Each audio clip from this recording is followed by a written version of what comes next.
ह्या 1 किलोच्या बॉक्समध्येच तुम्ही 3 टियर 2 टियर अशा पद्धतीचे मोठे केक पॅक करू शकता। अशा पद्धतीने सुरुवातीला नेहमीप्रमाणेच बॉक्स तयार करून घ्यायचा आणि 2 बॉक्स तयार झाल्यानंतर हे बॉक्स आपण एकत्र अशा पद्धतीने लावलेले आहेत।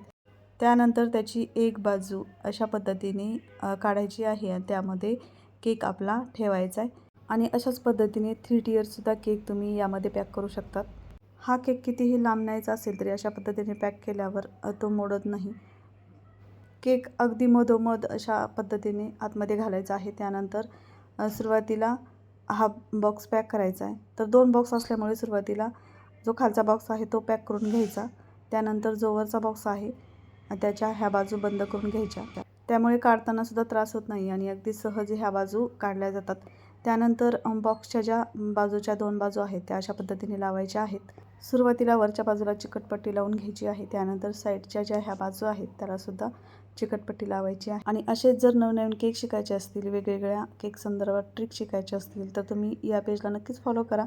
एक बाजू पॅक झालेली आहे, दुसरीसुद्धा आपण पॅक करतोय आणि आपला कितीही लांब नेण्यासाठी केक रेडी झालेला आहे। व्हिडिओ आवडला असेल तर नक्कीच लाईक करा आणि पुन्हा नवीन व्हिडिओसोबत भेटणारच आहोत। तोपर्यंत बाय बाय।